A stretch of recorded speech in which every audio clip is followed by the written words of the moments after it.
Look around you to make sure you have a communion cup with you.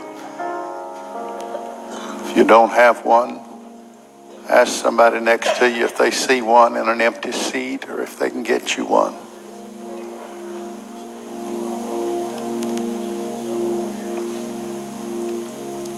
We welcome you in this house today. We're glad you're here. What a wonderful atmosphere. Praise and worship in the house of the Lord. Thank God. Thank God. Guest, you're in the right place. We're glad you came. We prayed for you before you came, that God would give you exactly what you wanted and you needed from him. You're in an atmosphere where you were expected, and we're glad you're here. Thank God. Thank God.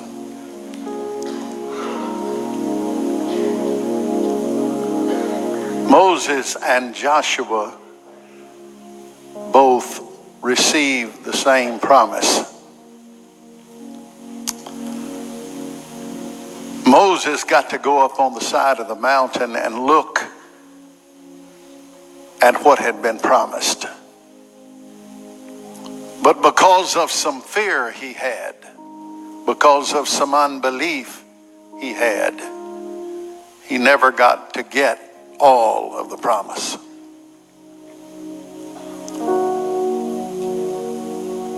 But Joshua, who got the same promise, got to inherit the promise. Now there was a difference in these two guys. One of them had some fear that he didn't deal with. He didn't fully conquer. The other one had faith. And though he wasn't perfect, he let his faith lead him on into the fulfillment of the promise. What God's people sometimes do is they let their fears conquer them. Same promise as everybody else, but they let their fear get in the way, and they don't fully inherit the promise. You can't live in your failures and fears and get anywhere with God. You got to deal with it. You got to deal with it. And we all have failures and we all have fears that we're confronted with. But we have to deal with those. And when we deal with them, we get into the promises of God.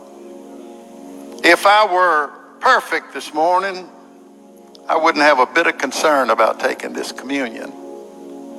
But because I'm not perfect, I have to deal with those fears. And I know how to deal with them. I deal with them by the grace of God. Thank God. Thank God. I think the church moved in fears for many years and was afraid to move into the promises of God. You know where we are today in this house. By you gathering here, it's important that you gathered here because your gathering spells unity. That's what this is about. In a spirit of unity, in a spirit of togetherness, one can put 1,000 to flight, 2, 10,000. In a spirit of unity, things are accomplished that you just can't get done by yourself. But I'm going to depend on your faith, and you're going to depend on my faith, and we're going to depend on each other. And in a spirit of unity, things are going to happen when we take this communion today. We don't receive this communion today just to say, I remember Calvary. It's much more than that. Jesus wants us to remember Calvary. But he wants us to remember what happened at Calvary and what we are promised when we remember this. It's the faith side of it. It's not just the fear side of it of, I wonder if I did anything wrong and I hadn't repented and God's going to put some sickness on me. That's not the side we're going to remember. We're going to remember the faith side of this. That's who we are. We're the people of faith. And we're going to remember today that he paid at Calvary that your sickness and the sickness in your family could be healed.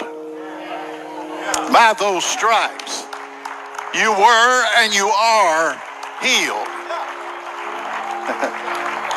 So there's healing in this act today, not in this juice, but in this act.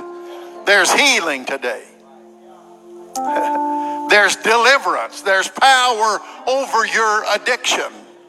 There's power over the problem.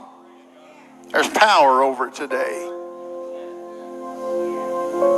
Because we're all gathered together, and I got enough faith for me, so I got enough faith for you too. That's where unity comes in. Not just enough faith for you, but you got faith for somebody else. And so our faith goes up before him today. You talk about power.